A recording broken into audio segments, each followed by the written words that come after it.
Yo voy a hablar desde la clínica, porque lo que yo hago en definitiva es clínica, y un poco desde la docencia, porque también esa es mi otra actividad. Y cuando uno hace clínica sabe que certezas en realidad no hay, y por eso quizás la conclusión de mi charla la tome del doctor Goicoechea, que es depende.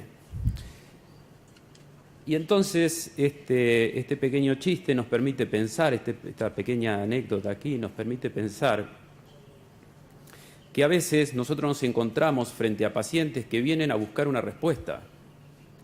Y muchas veces, por no decir no sé, o por no decir depende, o por no decir esto es muy complejo y tiene múltiples variables, entramos en un camino de certezas. Y eso para mí es una preocupación, porque entrar en un camino de certezas y decirle a un paciente que le duele de pronto porque tiene una pierna más corta, porque tiene una vértebra rotada, porque tiene el sacro así, o que tiene el occipital allá, hace que el paciente se convenza de esto. Y a tal punto somos convincentes que cuando luego uno le pregunta al paciente qué siente, como respuesta obtiene: tengo una hernia discal. Bueno, que yo sepa, tener una hernia discal no es una sensación, pero sin embargo hemos logrado introducir en la cabeza de ese paciente, en su cerebro, el concepto de que le duele porque tiene una hernia discal, que sabemos que por otra parte es un concepto falso. Entonces, lo primero que quiero hacer, quizás en esta charla, es llamar la atención sobre cuánto escuchamos y también llamar la atención sobre las cosas que decimos, y si a veces no conviene más callar que dar una opinión de certeza frente a un problema tan complejo como es el dolor, sea crónico o agudo.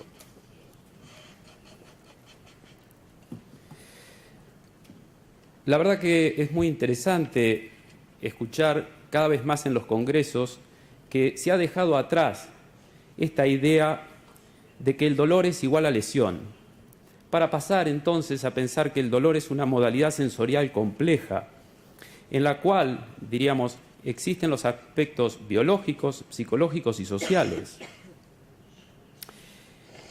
Esto, en realidad, por supuesto, se escucha mucho en los congresos, pero a veces en la práctica clínica uno sigue encontrando que todavía, en muchos casos, se plantean los tratamientos desde una visión que asocia el dolor con una lesión o con una disfunción, y simplemente eso, sabiendo entonces en la teoría e incluso en las comprobaciones científicas, que el dolor es algo mucho más complejo que una relación directa entre noxa y la sensación dolorosa. También hay que decir que el dolor, después de todo, es un mecanismo de protección, y por eso la frase «la vida con dolor» sin duda que no es tolerable, pero sin ella sería absolutamente peligrosa.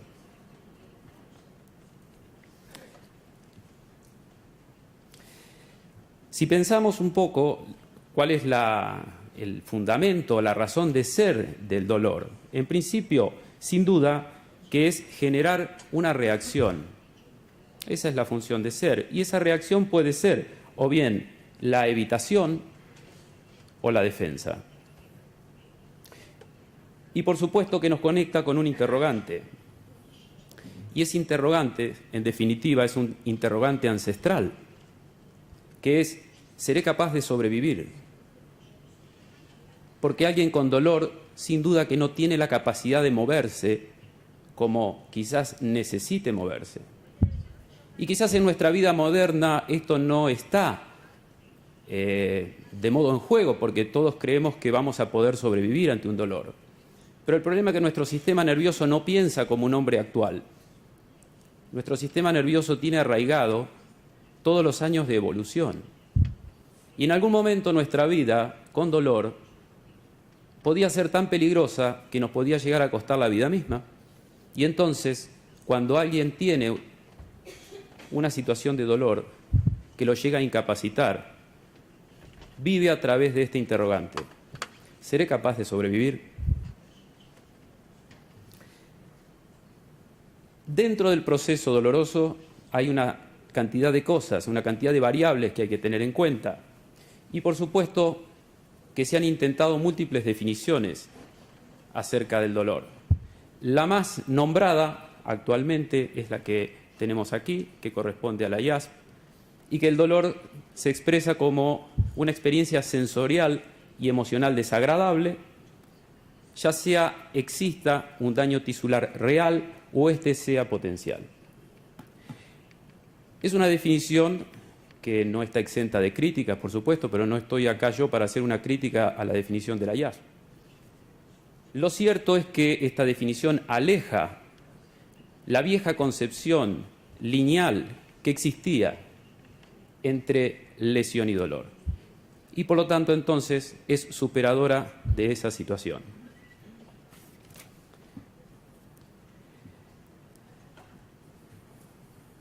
Si nos hacemos esta pregunta, porque una de las funciones de un clínico, de alguien que hace tratamiento sobre pacientes, es, por supuesto, tomar toda la información que existe al día de hoy como relevante y luego tamizarla, pasarla por la realidad del consultorio. Pues entonces, si nosotros nos hiciéramos esta pregunta, este interrogante que está un poco desordenado, el cual, ¿puede la RPG modificar la experiencia dolorosa? Bueno, en función de las investigaciones publicadas que uno puede encontrar actualmente haciendo una búsqueda en Medline, por ejemplo, incluso algunos de los autores de esas publicaciones están aquí presentes en este congreso y van a hablar sobre algunas investigaciones, podemos decir que la respuesta es sí. La RPG tiene la posibilidad de modificar la experiencia dolorosa en un paciente. Pero surgen entonces otros interrogantes cuando uno responde afirmativamente a la primera pregunta. Y creo que responder a estos interrogantes nos permite comprender mejor nuestra intervención, nos permite definir mejor los destinatarios de nuestro abordaje, de nuestro tratamiento, y profundizar en la efectividad. Porque quizás al final entonces vamos a coincidir con el doctor de que una lumbalgia puede llegar a ser un problema infeccioso. Pero la pregunta que yo me hago es que cuando se llega a esa conclusión, ¿cuál fue el criterio de selección de los pacientes? ¿Y de qué dolor estamos hablando? ¿De qué tipo de lumbalgia, por ejemplo? Pues entonces deberíamos pensar en estos interrogantes y lo que vamos a hacer en este recorrido es tratar de responder a ellos.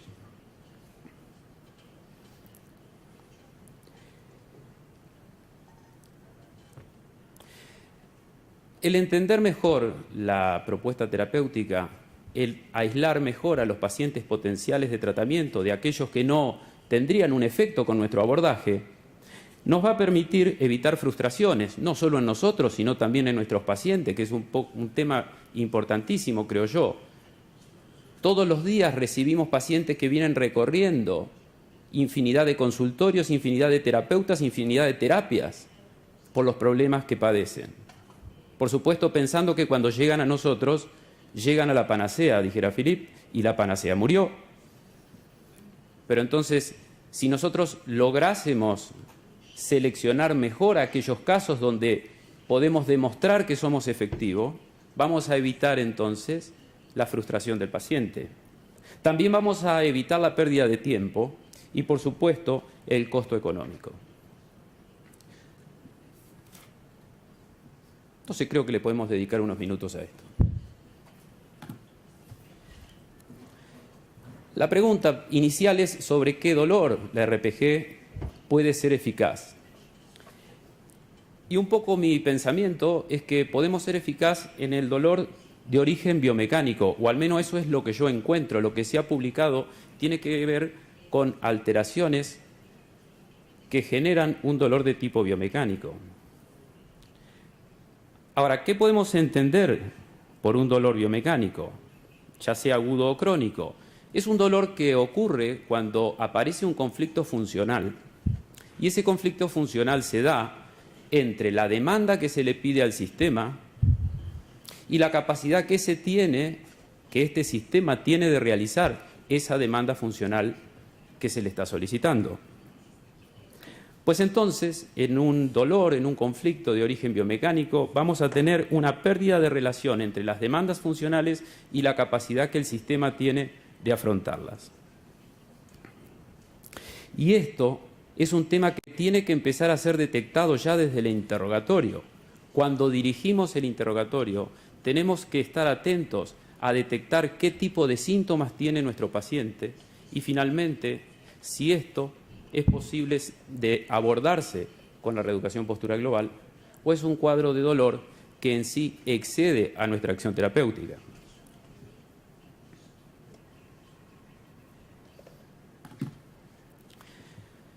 Nuevamente, el paciente consulta por un dolor, el médico le dice, el dolor de su pierna derecha se produce por su avanzada edad. Y el paciente lúcido le dice, no, porque la otra pierna tiene la misma edad y no me duele. Con lo cual esto también es una realidad constante en la clínica, a la cual nosotros tenemos que responder.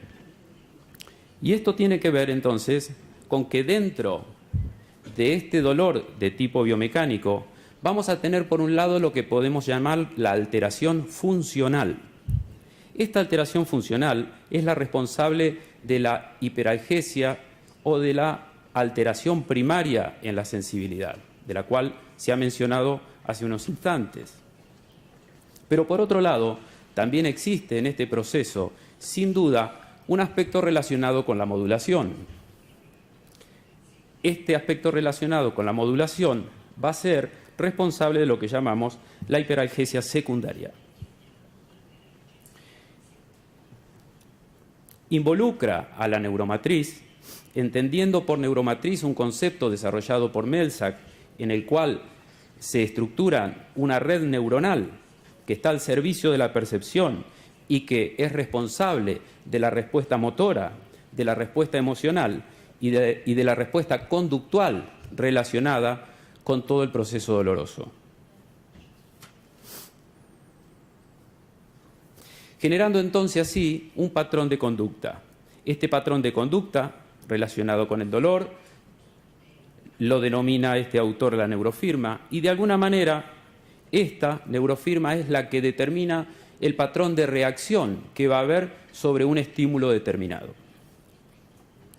Lo interesante es que cuando esta neurofirma está organizada puede activarse por estímulos que no son en sí nociceptivos y por lo tanto entonces terminar generando una sensación y una vivencia de dolor cuando en realidad no hay causa que lo justifique.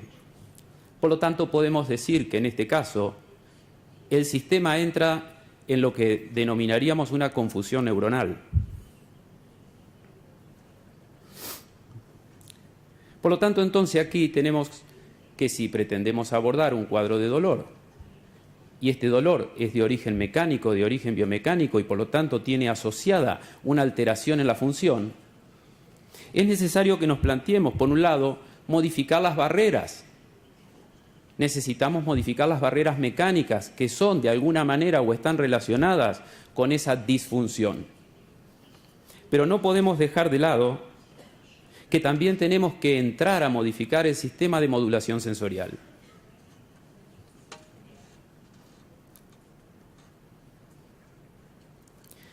Así entonces, podemos decir que la RPG se tiene que plantear, y de hecho lo hace, el cambio en las barreras físicas. Por lo tanto, el trabajo sobre la retracción, sobre el aumento del tono y las disfunciones articulares. Y si esto se logra por medio de lo que nosotros llamamos la puesta en tensión, la flexibilización, llegar al fenómeno de creep dentro del tejido conjuntivo, como lo planteaba el profesor Suyar en la ponencia de la mañana, o bien esto se logra a través del fenómeno de mecanotransducción, como lo expresaba el colega Patiño también en la conferencia de la mañana, pues lo importante es que esto finalmente se lleve a cabo y que logremos modificar esas barreras físicas que son un papel importante o que cumplen un papel importante en este tipo de cuadros dolorosos.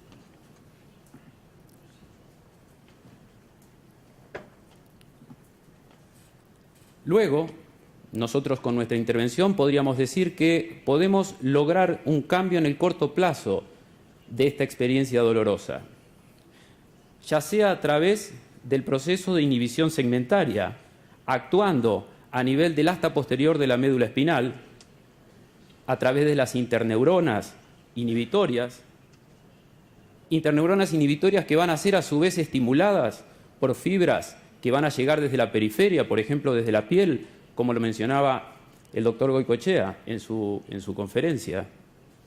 Y finalmente, entonces, vamos a estar actuando quizás sobre las fibras a alfa, a beta o a gamma, propias estas últimas de la conducción del dolor. Y finalmente llegar entonces al asta posterior para generar en el asta posterior el primer elemento de inhibición, que sería el elemento de inhibición segmentario. En segunda medida, podemos decir que también a través de nuestra intervención podemos activar el sistema opiáceo endógeno o también la activación del sistema inhibitorio descendente. Este último controla y limita la transmisión nociceptiva, ya sea, por ejemplo, porque consideremos la región rostral ventromedial del bulbo, esa es una posibilidad, a través de las neuronas OFF que se activarían en esta zona vulvar y que luego proyectan hacia las láminas también del asta posterior de la médula espinal, láminas 1, 2 y 5. O bien, como dijimos, a través del sistema opioide endógeno, que liberaríamos a través de nuestra intervención manual opioides endógenos que irían a modular la sensación de dolor. Este sistema modulador, que por un lado relaciona la sustancia gris periacueductal, por otro lado la región ventral del bulbo, finalmente termina llegando al asta posterior de la médula espinal, como lo decíamos. Esta información es tomada por dos autores, Basbaum y Field, tanto en el año 1978 como en el año 1984, proponiendo entonces que un estímulo nociceptivo puede activar de control a través de un sistema inhibitorio descendente. Muchas veces durante la sesión, durante el tratamiento, nosotros lo que estamos haciendo es despertar dolor en el paciente. Un hecho que podría entenderse como paradójico, pero nuestra corrección manual muchas veces despierta sintomatología dolorosa. Lo interesante es cuando nosotros encontramos que la sintomatología dolorosa que despertamos es coincidente con la que el paciente refiere, porque entonces ahí se produce una situación que para nosotros podía ser de alto valor terapéutico, ya que entonces podríamos pensar que estamos activando este sistema modulador descendente y finalmente entonces generando un cambio a corto plazo en esa sensación de dolor que el paciente refiere.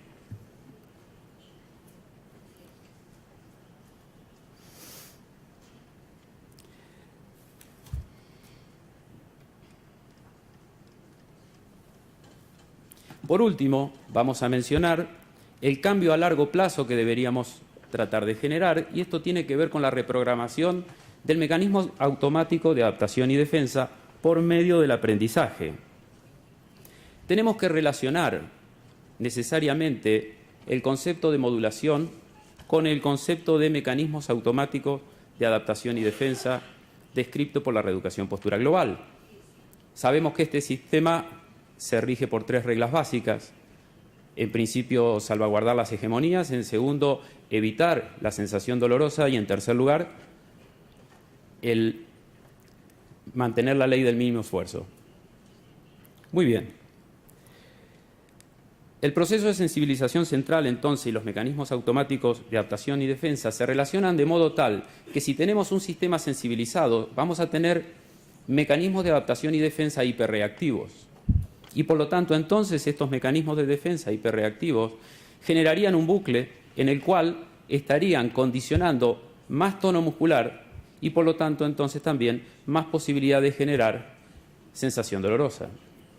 Tenemos que ir a cortar esto. Por lo tanto entonces la posibilidad de modificar esto se da a través de un aprendizaje a nivel de la corteza sensorial. ¿Por qué es importante actuar ahí? Bueno, en principio porque es la manera que tenemos que el paciente cambie su manera de percibir, su manera de evaluar la situación en la cual está actualmente y entienda que existe otra manera de sensar esos mismos estímulos y no a través de la sensación de dolor. Y aquí, dentro de nuestro trabajo, hay un aspecto que hay que remarcar. Por un lado, en la evaluación, cuando estamos dentro de lo que nosotros llamamos la reequilibración. Que el paciente encuentre en la reequilibración o que a través de la reequilibración se despierte la sensación de dolor, no es un dato menor. Como tampoco es un dato menor que a través de la reequilibración se le proporcione un alivio al paciente del dolor por el cual él consulta. En primer lugar, porque para nosotros eso empieza a confirmar la hipótesis de que el síntoma es efectivamente mecánico, porque si a través de una modificación de la situación morfológica el síntoma cambia, entonces yo puedo justificar que ese síntoma es mecánico. Por lo tanto, para nosotros tiene un valor primordial. Pero a su vez para el paciente, ya sea consciente o inconscientemente, su sistema de procesamiento sensorial a nivel del sistema nervioso central comienza a percibir que hay una diferencia entre el estar en la posición A y estar en la posición B. Y esto para mí tiene un rol fundamental en lo que es el aprendizaje a modular las sensaciones que provienen desde la periferia.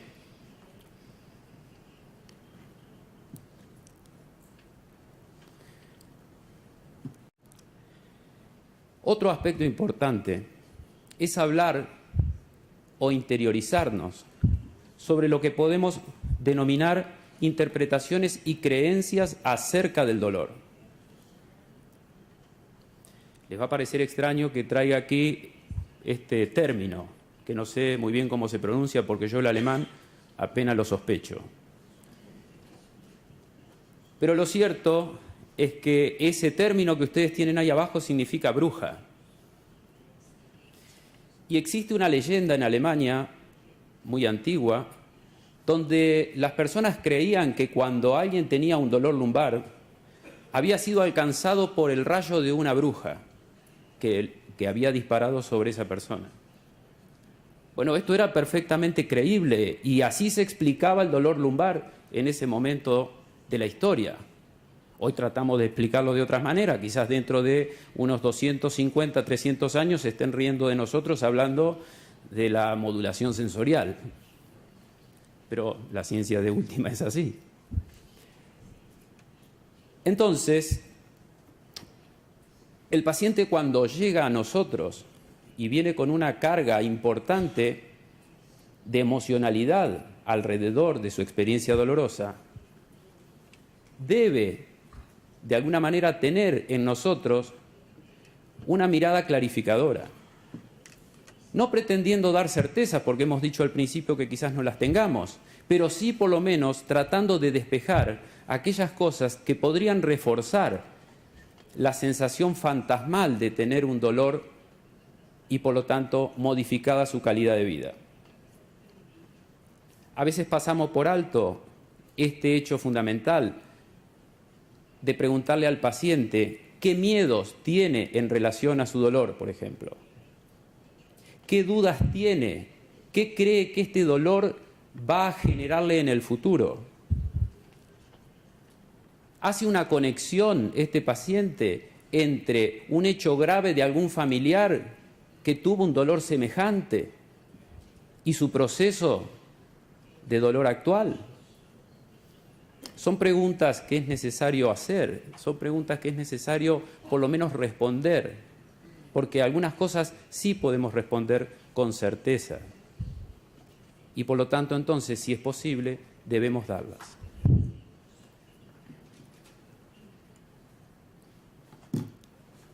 La hipótesis, entonces, ya para ir un poco finalizando, es que la RPG va a modificar la barrera funcional a través de las posturas de tratamiento, a través de las correcciones manuales, a través de la puesta en tensión, a través de la estimulación sensorial periférica. Va a introducir un cambio al modificar el sistema de modulación sensorial, como hemos visto, a través de esos 3 mecanismos que se mencionaron. Y por último, a través de una reorganización dentro de la neuromatriz. Claro que para que esto suceda, tenemos que tener intencionalidad. Y entonces la sesión de RPG debería transformarse en sí misma en un proceso de aprendizaje. Este proceso de aprendizaje, o en este proceso de aprendizaje, mejor dicho, debemos, por un lado, tener un destinatario, y en este caso es el paciente. Tenemos que tener un educador, y en este caso es el profesional que está atendiendo. También tenemos que tener un entorno, y el entorno es la sesión, es el proceso de evaluación, es el proceso de escucha, es el proceso de comunicación con el paciente, es el proceso del trabajo dentro de la postura, es el proceso de integración sensorial dentro del tratamiento y es el proceso dentro de la postura de tratamiento y es el proceso de integración sensorial después de la postura de tratamiento.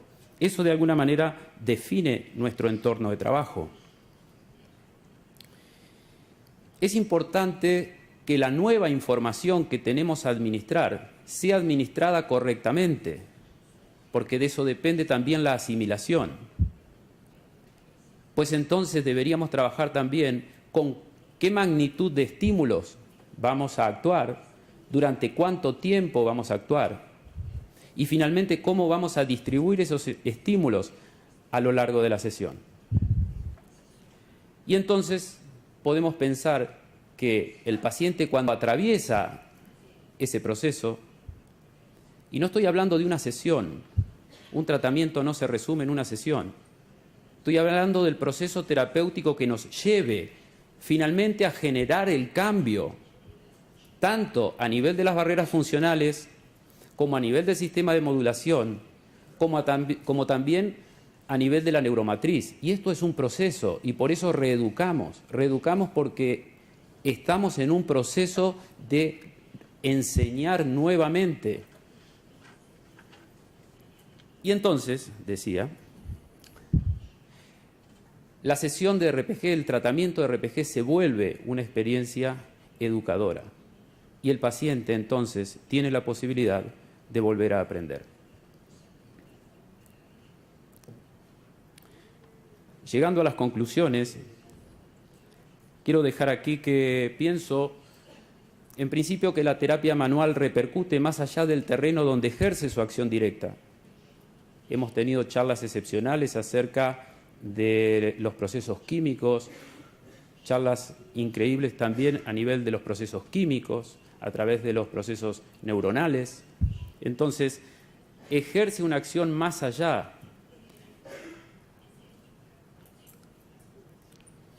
Por otro lado, que el dolor es una experiencia sensorial multidimensional y que no puede ser explicada por un solo fenómeno. Sería muy necesario generar cambios no solo en la cadena lesional, sino también en la matriz neuronal y en la manera de interpretar el fenómeno doloroso por parte del paciente. Y pienso que una efectiva terapia del dolor requiere más que el manejo de los síntomas.